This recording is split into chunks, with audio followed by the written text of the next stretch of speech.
Well, I'm here to talk about the uremic syndrome as we understand it in year 2020. Well, we all know that with the deterioration of renal function, there is progressive accumulation of multiple biochemical and physiological dysfunctions, which can result in complex and variable symptomatology, which we call as uremic syndrome. The retained solutes are called uremic toxins when they contribute to the uremic syndrome. But interestingly, only a few of so many molecules evaluated actually fit into this definition of uremic syndrome. Dialysis has been a substantial gain in patients with end-stage kidney disease because it can sustain life, it avoids fluid overload, hyperkalemia, and severe uremic complications. But we understand that it only partially clears uremic toxins. This is a very interesting study which was published last year. This basically looks at the European registry of the patients starting on end-stage renal disease therapy, which was from 2007 to 2011. And as we take the survival on dialysis, that is after 91 days, you can see that even in this analysis, which was adjusted for age, diabetes, and other comorbidities, only 5-year survival is only less than 50%. So in spite of keeping these patients alive, the overall morbidity and mortality in these patients are very high. And correspondingly, we have the same figure for the patients who underwent a renal transplant. So 5-year survival was about 90%. So obviously, dialysis is not replacing or not clearing every solute it should clear for the patient to have a good longevity. In addition, the burden of the disease and symptoms remains very high, and the quality of life in our patient on dialysis remains remarkably poor. And this is probably the reason that there has been an increasing interest in understanding the uremic toxins over past so many decades. As we can see, since last decade, there has been a substantial increase in number of papers which have been published and research which has been done on this area of uremic toxins. Well, we all know that uremic toxins are basically classified as water-soluble, small water-soluble molecules, which are less than 5,000 Daltons. The classic example being urea and creatinine. There are more than 40 molecules which have been categorized as small molecular weight toxins. The second category we all know is middle molecules, which are more than 5,000 Daltons. The classic being beta-2 microglobulin and various cytokines. The third category, which again is now gathering increasing interest, is protein-bound molecules. They actually are small solutes. They are less than 5,000 Daltons, but they are protein-bound, and as a result, they are not cleared well by dialysis. And classic examples being inositol sulfate, PCS, and there are around 20 such molecules. In fact, the ERA EDTA this year had two very beautiful presentations.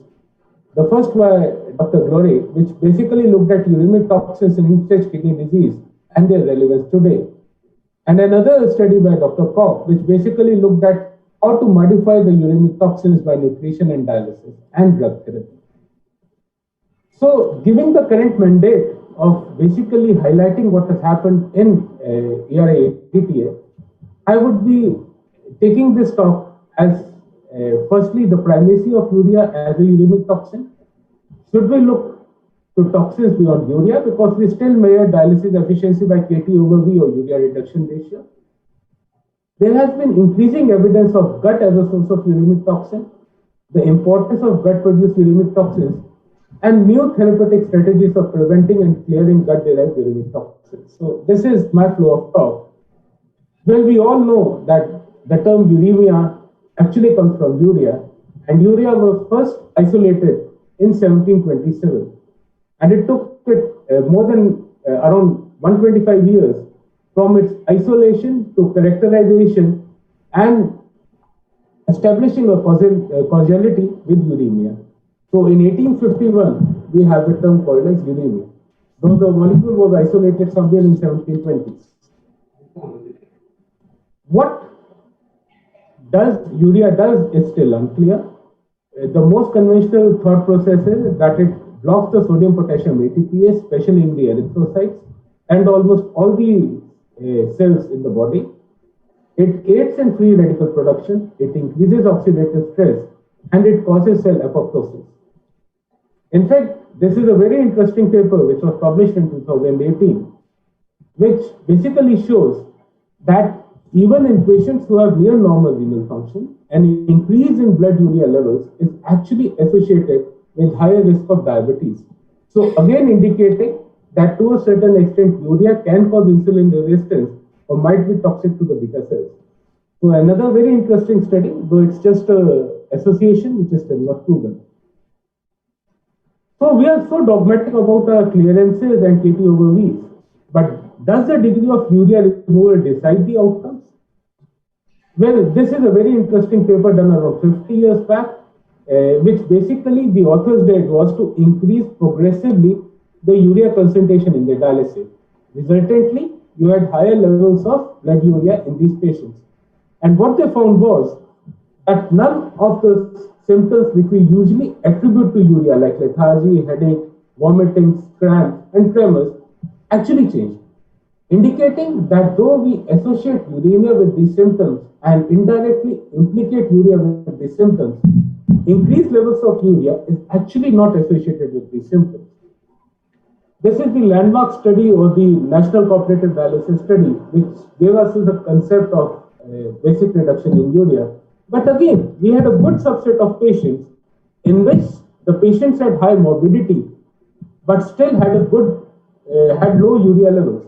So again, urea levels, even in this landmark study, was not collaborating with the outcome of the patient.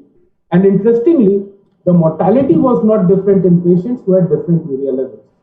So lower urea levels were actually associated with better morbidity, lower morbidity. But again, there was a group of patients who, in spite of having low urea levels, still did poorly. And obviously, we are all aware about chemo study in which increasing urea removal or lower blood urea levels then collaborate with improved outcomes. And if we go on to PD, we had the ADMX trial, which actually gave us the same results.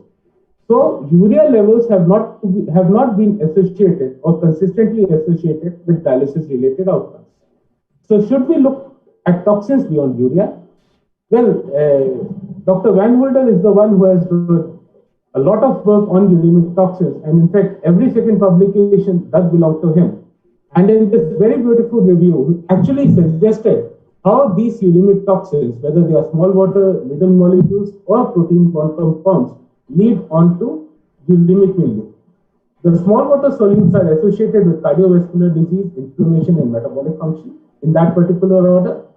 Protein bond compounds, as of we know today, are associated with inflammation, metabolic syndrome, and cardiovascular disease, while middle molecules are associated with cardiovascular disease, inflammation, and fibrosis. These are still hypothetical and not proven, but this is the rough way in which uremic toxins can work. As I said, a lot of thought in the ERA EDTA was on gut as a source for uremic toxin, and we understand that this is a potential area of interest for quite a few of us of late. So this is what the normal gut microbiota looks like. This is a symbiotic gut microbiota which has commensal bacteria, which maintains the mucus layer over the gastrointestinal tract, which maintains the barrier integrity and therefore leads on to decreased inflammation and a perfect healthy environment. But what happens in chronic kidney disease is that there is a dysbiotic CKD gut microbiota due to increased level of urea and ammonia. This leads on to a pathobiome growth, decrease in bacterial integrity, and leading on to dysregulated immune response and inflammation. And this is what is responsible for production of various gut-associated uremic toxins. How does these uremic toxins go around causing the damage? Well, as I said, the disruption of the intestinal barrier leads on to endotoxemia, inflammation, and leading on to cardiovascular disease and atherosclerosis. The microbiome dysbiosis lead on to increased bacterial byproducts, especially the protein-borne toxins, TMO, Precosol, IS, which I would be talking subsequently, are important protein-borne solutes, uremic toxins produced by the gut.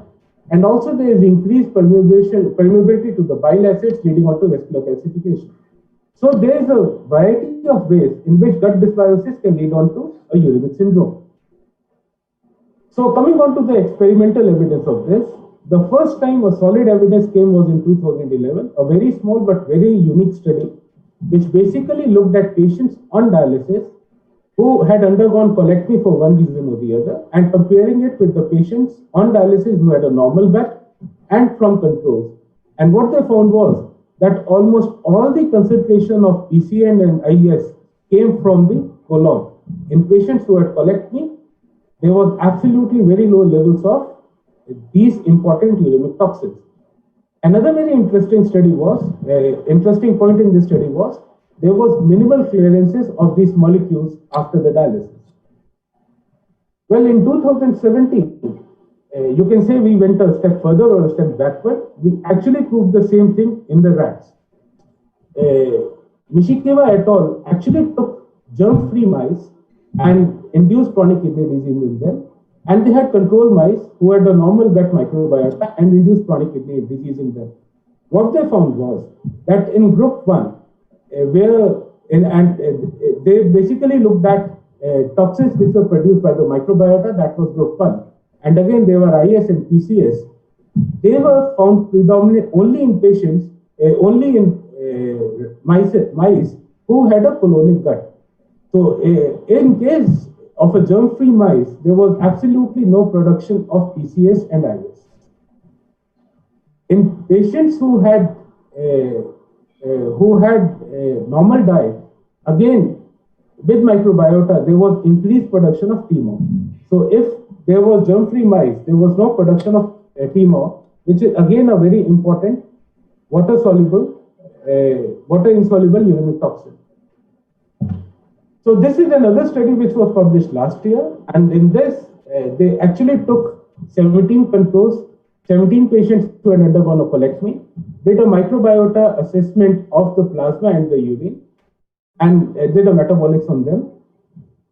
They defined as a toxin as colon-derived if the mean excretion rate was 4 times higher in the urine in individuals who had an intact colon, and they found 91 of the 855 solids found in urine were derived from the colon. And of this, around 60 were 4 times higher in hemodialysis population, indicating that they were uremic. So obviously, gut is a huge burden of gut gives a huge burden of uremic toxins in the blood. So what is the importance of these gut-produced uremic toxins? Trimethyl amino oxidase, or TMO, is a low molecular weight uremic toxin which is produced by the gut. As I said, it's basically derived from phosphatidylcholine in the diet, which is broken down in the gut, converted by gut flora into trimethylamine, and then undergoes oxidation in the liver. And this is actually a proven cardiotoxin. In this study by Tang and al., which was published in NEJM, what they found was that higher quartiles of TMO were associated with increased myocardial infarction and stroke or death. So cumulative endpoints were much higher in patients who had higher quartiles of TMO. The same authors looked at patients in chronic kidney disease, which was CKD stage 3, and they found that TMO was significantly higher in patients with chronic kidney disease stage 3. And again, higher quartiles of TMO were associated with decreased period from death or higher mortality. So TMO is one low molecular weight uremic toxin which is known to be associated with increased cardiovascular as well as overall mortality. The other protein-borne uremic toxins which are derived from gut are the inoxidil sulfate and PCS. So again, its inoxidable sulfate is predominantly broken down from tyrosine and phenylalanine or aromatic amino acids, predominantly in the gut by bacteroids. They are then transported because of dysbiosis in the gut and inflammation to the liver, where they are protein bound to the albumin. And because they are protein bound in the albumin, they are not cleared by dialysis, and they predominantly depend upon the residual renal function for their clearance. If you have high protein and saturated fat diet along with bacterioid species in the gut, there are more chances that you would have higher IS and PCS in your blood as opposed to a complex carbohydrate or simple sugar diet. So again, indicating important role of diet as well as gut microbiota in production of these uremic toxins. These two studies basically looks at hemodialysis population and the effect of PCS on the outcomes. The similar association was also found with IS. So this study, which was done in 2006, showed that there was lower survival in patients who had a higher cutoff from PCS in the serum. And again, there was higher cardiovascular mortality in patients who had higher PCS levels in the gut, in the serum. All of these were hemodialysis patients. We are looking at around 150 hemodialysis patients in each study. So after highlighting the important role of gut in production of uremic toxins, let's look at the therapeutic strategies for preventing and clearing gut-derived uremic toxins. Well, this cartoon here basically shows that how proteins, particularly aromatic amino acids, by its interaction with intestinal microbiota, can lead on to formation of PCS, which due to permeation through the enterocytes, reaches the hepatocytes, gets converted into PCS and leads on to adverse renal as well as the cardiovascular outcomes. And these are the interventions which we can do. First of all is the low protein diet or keto analog substitution. Well, this is reanalysis of the data of patients who were put on a low protein diet. And what they found was that along with the reduction of protein intake, there is a significant reduction in the serum inoxidable sulfate levels. This is another experimental study in which instead of a low protein diet alone, the rats were fed onto a low aromatic amino acid diet with a normal protein content. So they got a 14% protein diet with a low aromatic amino acid, as opposed to low protein diet which had 5% proteins and a normal diet.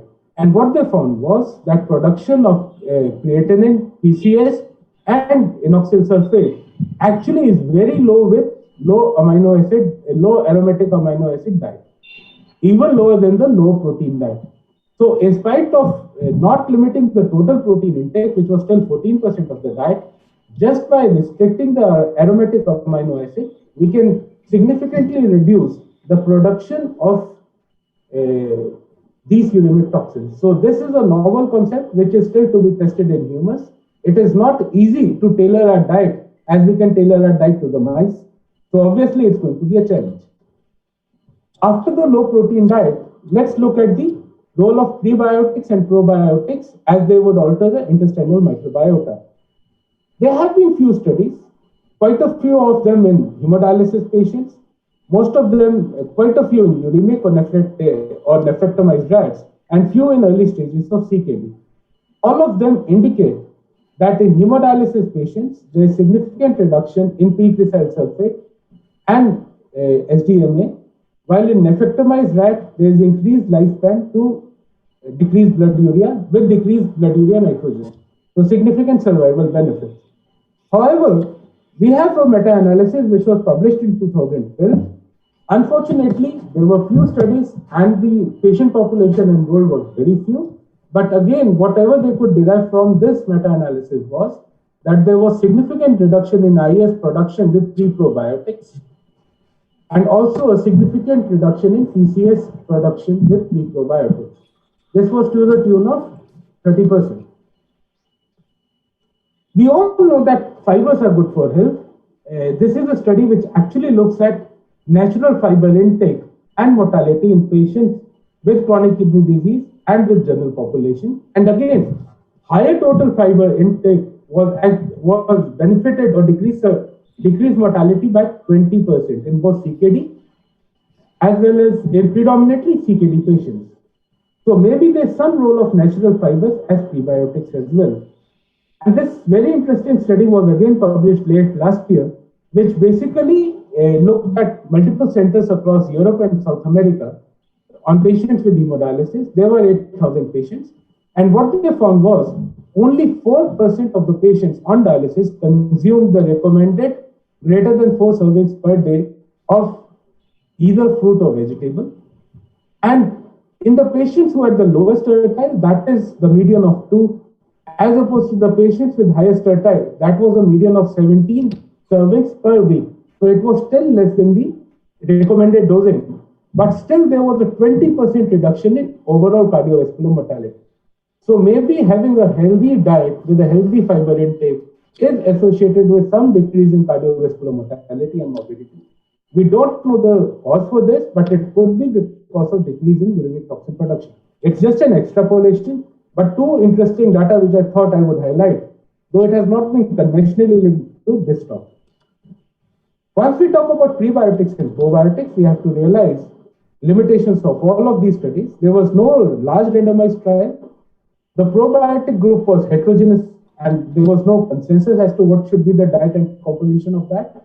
And none of the studies actually addressed hard clinical endpoints. They were only talking about uremic toxin production. We don't know whether it would translate to an advantage in renal or cardiovascular outcomes. Now, coming on to the role of adsorbents, which can decrease the absorption of PCS from the gut, ACT or Primazine, which we all know was a multi-center trial, quite a few centers were there in India as well.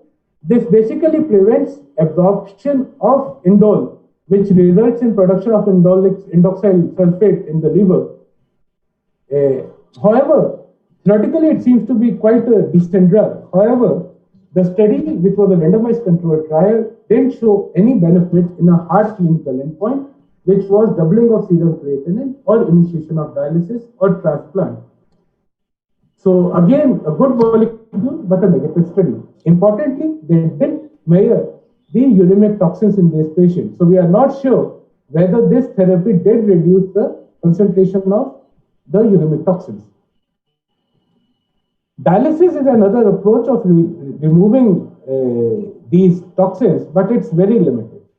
Hemodiafiltration might be better in removing protein-bound uremic toxins, but clearance at best would be just modest, and the results have not been equivocally positive. We have to think of some innovative strategies like magnetic bead-containing solvents and bioartificial kidneys if we really have to make a difference here. This is a very interesting study which was again published late last year, which basically looks at displacement of these uremic toxins from the protein by giving a competitor. And in this study, they gave 800 milligrams of ibuprofen in 250 ml of normal saline as a competitor for the binding to albumin. And what they found was that after giving the infusion, there was significant clearance of these uremic toxins, which are otherwise non-dialysable in this set of population. On the request of a post director, I just could not resist adding another important uremic syndrome, which we are so fond of talking, that is uremic pruritus. We have been associating it with uremic syndrome for a long time, though the current association, the current hypothesis would focus more on a central role rather than on a metabolic role of uremic pruritus. And this is due to the abnormal ratio of the mu and the kappa opioid receptors, which moderate pruritus. We have a new drug, that is difelikefalin, which has recently been tested in a phase 3 trial. So what they did was, in a double-blind placebo-controlled way, gave this drug for 12 weeks, 3 per week, intravenous during dialysis, and the primary outcome was pruritic maze. And what they found was that there was significant efficacy outcomes in patients who previously were on a antipruritic drug, and even in those patients who were on an antipruritic drug, and significant reduction in pruritic scales. So just to conclude my talk, Poor clearances of uremic toxins, especially protein-bound uremic toxin during dialysis, is probably the reason for poor outcome and quality of life in hemodialysis patients. That is now increasingly being recognized as an important source of uremic toxin. There are high levels of certain uremic toxins which are likely to be associated with poor outcomes. But the predictive power is still controversial because almost all of these studies suffer from case mix, methodological values, and most importantly, we don't know the toxicity threshold. We know that toxicity threshold of potassium is more than 6 in hemodialysis patients. So once the potassium is above 6, let's say it's 7, let's say it's 11, or let's say it's 13, its toxicity potential is still the same. It's nearly fatal. But we don't know any such cutoff of these proposed uremic toxins. So whatever studies we are saying that these levels might be abnormal in uremic toxin, we are talking about toxin levels which are more than 10 to 50-fold higher as compared to normal person. So unless we know what is the toxicity threshold, it's very difficult to say how this toxin is effective or having its effect. The most current interventional trials are limited by small numbers and poor outcomes and poor study designs. Currently, enhancing removal by dialysis may not be the most effective and efficient method of removing these toxins. Our increasing understanding and technological evolution can open new avenues in managing these toxins. And understanding the sources of toxins, whether it's from the diet, gut, or altered metabolism, might be a more efficient and effective way of reducing the toxins.